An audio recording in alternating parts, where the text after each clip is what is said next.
Welcome to our first episode of the Leader Matters podcast with me teaching Ellie, my daughter Ellie, leadership lessons. So Ellie's joining me. Thanks, Ellie, for being here Of course. I'm excited to learn about being a leader and stuff. and I think that's stuff. fun. Yeah. So this picture on the screen that's our headline picture for this podcast is what I use for my profile picture, on Twitter and things like that. And there's a little bitty Ellie in there. That's why I like it. It's me with a team. That was a team on a day we went 10-0. And then there's a little tiny Ellie head down there. You see that? Yeah. So, now Ellie's in 10th grade. She's currently first in her class. She's doing great in school, but I'm realizing, Ellie's going to be gone pretty soon. So she's doing a great job in school, but I'm going to teach her some leadership lessons. And I thought it'd be great, since I have so many guests on our podcast over the years, to just have Ellie once a week to talk a little bit about leadership. So that's what we're going to be doing. And Ellie, what you're going to find is you can ask any question, you can ask anything. It's not scripted. So you want to know something, ask. But should be fun. So basically, there's 10 things that leaders do. And so everything that I talk about on all my podcast things, I work with people. I've taught all these people leadership, but I didn't taught mom and daughter. So I'm starting today. There's 10 different things that we feel like everything a leader does falls into. That could be a coach, an athletic director, a principal, a superintendent, a business leader, a doctor, a lawyer, anybody that's a leader at a business, anybody that's a leader in anything, a leader at school is going to do these 10 things. Okay. They're going to set the vision. They're going to set the tone. They're going to build relationships. They're going to communicate. They're going to manage a team of people. They're going to adapt. They're going to invest. They're going to have to reflect. And then lastly, they have to be organized and show toughness. And the way those 10 things work is the first thing you got to do is really set the vision and set the tone, right? So that goes first. Then over time, you build relationships, you communicate, you manage a team. Then over time, you're gonna have to catch some air, get it AIR. You're gonna have to adapt. Things will change. You're gonna have to invest. You're gonna have to reflect. And then typically to be successful, you're gonna have to do it when things don't go your way, and you got to be really organized. So those are the 10 things we're gonna talk about over the next maybe a bunch of these. But today we're gonna start with the first one, talking about setting a vision. What do you know about setting a vision? I mean, I would say like setting the vision. That would be like what you want to do, like what you're trying to do, like what's the idea, what's your goal, what's you're going for. Exactly. That would So be my interpretation. sounds simple, but you'd be surprised that a lot of leaders, a lot of coaches, they want a job. They want to be the head coach, or they want to be the principal, or they want to be the athletic director, or whatever it is. But they don't really put a lot of thought into what do they want it to look like when they are. What's the end result? So, lesson number one here, Ellie's first lesson, is before you can arrive, you have to know where you're going.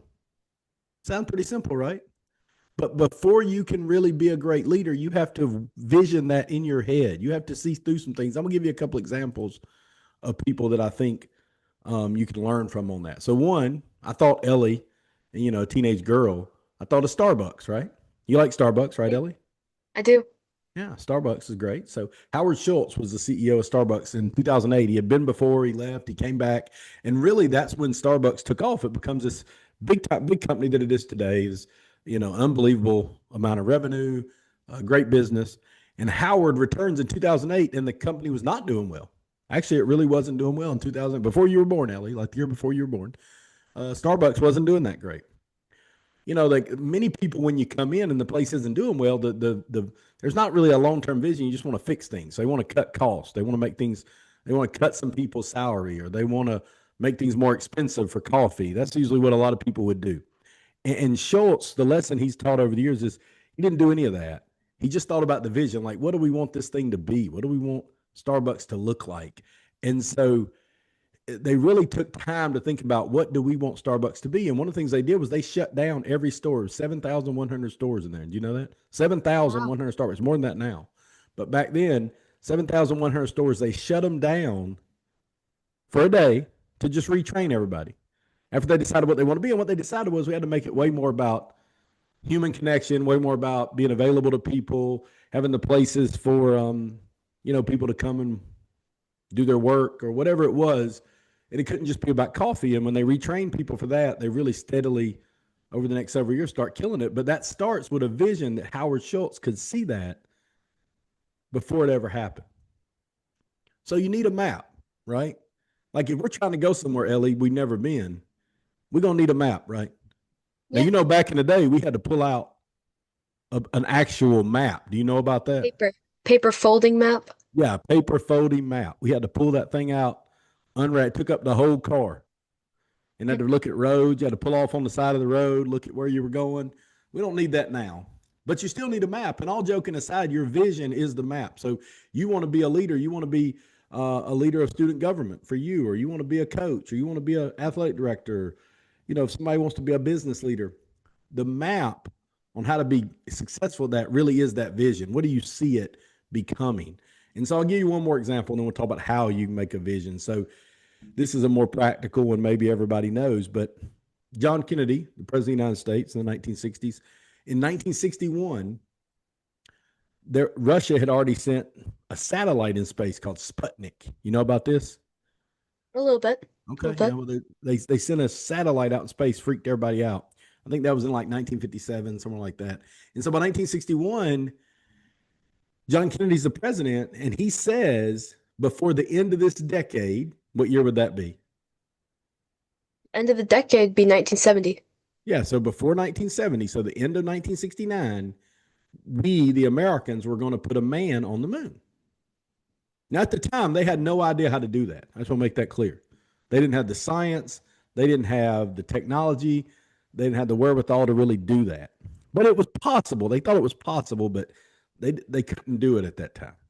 That's a vision, right? So he was talking about something he had Yeah, the seen in his vision. head, yeah, that we hadn't really seen. So, but what it did was he put a timeline on it. We're going to talk about good visions here in a minute, but there's some timelines on that, right? So the end of the decade, and it's pretty clear what the goal was for one American to step 1 foot on the moon Yeah. in the next 9 years.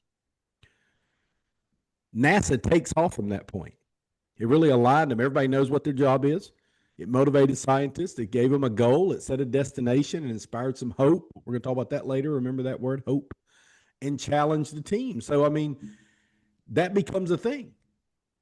What do you know about that? Did we achieve that goal? Yeah. Ironically, what year? Do you know what year we stepped foot on the moon? It's okay if you don't. Yeah, you don't. Nope. 1969.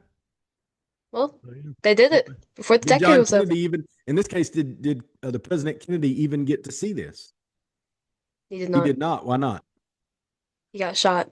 Yeah, he was assassinated in 1963. But his vision carries on into what the map was. Remember, that vision is your map as a leader. And he took that map, and everybody knows where to go. Okay. So those are a couple examples. Howard Schultz with Starbucks, JFK stepping on the moon. But so what are the steps? This is what I want to really teach you today, and then we'll get out of here. And you ask some questions if you got one. What are the steps to developing a successful vision? So if you decide you want to be successful at something, and this could even be you wanting to be the valedictorian, or it could be you wanting to get into a good college, but it could also be somebody trying to lead their team of 4 or 5 people at work, or trying to be a successful coach, or trying to be a principal, or anything else. You want to develop a successful vision. You want to be a John F. Kennedy like vision, or a Howard Schultz like vision. You got to do these 4 things, okay? You got to know them in this order. So these are in order. First, you got to ask yourself, where are we now? Where are we? Like, what? Let's be real. Sometimes people lie about that. They get in there and say, well, we're pretty good. No, you're not very good. Or they say, we're not very good, and they really are. You got to be honest. Where are we now? So Starbucks was at this place, right, when Howard Schultz takes over. Yeah. Where are we now? JFK comes in. Where are we now? We're not anywhere near getting a man on the moon. Let's be real about it. Where do we want to be? Well, in JFK's case, we want to be on the moon, right? How are we going to get there? Well, we're going to have to develop, in that case, we're going to develop the technology and get there. And how are we going to assess if it's working? So let me go over those 4 things again, people listening on the podcast. Where are you now? Where do you want to be? How are you going to get there? And how will you assess the plan? You need an answer to all 4 of those. And what you do is you take all 4 of those answers, you put it together, and then you've got a little bit of a vision. Okay. So, for you, what's something you would need a vision for? Well, I mean, I want to have a high SAT score and I just took my PSAT, and I would like it to be higher. Okay. So where am I Well, that now? so where are Like, you now? You've got a PSAT score. You don't. I mean, you know what it is, right? It's a number. Where do you want to be? It's a higher number, right? mhm. How are you going to get there? So how are you going to get that higher number? Magic? Yeah, I mean, not magic, Not but magic. my How? my plan was to study, make sure I pay attention, make sure I do like SAT prep, and do like some kind of like read textbooks, do like online programs, Yeah. So that's a and all plan. that kind of stuff. Then you have to follow through that plan. So let's say that's a goal for a year from now. So a year from now, you want to have a high SAT score as a junior in high school. How you going to get there is doing SAT prep, trying to develop a little more as a student, right? How are you going to know if that's working? So, like halfway through this year, how are you going to assess the plan? Do you understand what that means? How are you going to assess the plan? Like, how are you going to know if I'm on the right track or not, or I need to regroup? Yeah. Well, there's always like for SAT prep, there's always like practice tests, Mm-hmm. and I can see how I'm doing right then, how far I've come since then. If my plan's working, if not, I can reassess. I can try new things. Sure. Um, Because that's part of it, by the way. Your vision is not always going to be right. Like, I gave you some people that worked out nicely for it, worked out, right? But sometimes you just got to reassess. So now let's talk about the other people listening. Most people listening aren't a 16-year-old girl, okay? Most people listening are coaches or leaders of some sort. So, like if I was a coach, if I was going back to coaching football and I was going to take over a new team, okay? And I want to go in there and I'm going to say, where are we now? Well, I'm going to look at the team and watch the film, look at the players. Like we've got a lot of linemen, or we've got a good quarterback, or we don't have a good quarterback, or whatever it is. Where are we now? What do we have, right? Where do we want to be? Well, we want to be a team that gets in the playoffs. How do you get in the playoffs in this region? Well, we're going to have to develop a little better in this aspect, in this aspect, in this aspect through these practices and through the summer. And right, how will we know if it's working? Well, we're going to go in the summer and we're going to play a few teams in a scrimmage. And when that stuff, we'll kind of get an idea of what needs to be regrouped. Does that make sense? So it doesn't matter yeah. if you're talking about SAT prep or if you're talking about coaching a football team, those you still develop that vision the same way. Does that make sense? hmm So if you're leading, if you're the president of the United States, or if you're leading a Fortune 500 company like Howard Schultz and John Kennedy, same questions. You start with where are we now? Where do we want to be? How do we want to get there? And how are we going to assess the plan? Now, to dive a little deeper, last thing for today, to dive a little deeper in this, you want to put some timelines on your vision. I think a key for Kennedy's vision was saying before the end of the decade, we're going to do this. And so anytime you're taking over as a leader, and this is probably for new leaders, that's why we're starting step one, lesson one. We're talking about developing a vision, figuring out what you even want to be before you even do it, before you take over. You want to think about where do you want to be in 30 days, 60 days, 90 days, 365 days. And I always say 1,000 days because that's about 3 years, right? So hmm if you're thinking about my vision for that football team I was taking over, what do I want to have done in 30 days? Well, I want to go out and have met all the people in the community. I want to know like the booster club people and, the basketball coach. And, I want to get to know some people. By 60 days, I want to have sat down with every player individually and talked to them. By 90 days, we want to have the coaching staff intact. By 365 days, of course, we want to have the program established so the second year of everything is better than the first year. And then by 1,000 days, we've got to have met that vision. Like if Yeah. we hadn't done it in 3 years, we're probably not going to do it. As a coach. Now that's a coaching version of that, because you got to think about what can be attainable in each one of those things. Because a key component of a vision making, Ellie, is having realistic goals. Like it's easy to say I'm going to make a good SAT score and I'm going to study 28 of the next 30 days. Like you're not going to do that. So don't come up with something unrealistic. Come up with something that's attainable in 30 days, 60 days, 90 days, a year, and then basically 3 years. So those can be good questions to ask yourself too. You're trying to set a vision. Somebody right now listening to this is taking over as a new leader somewhere in some capacity.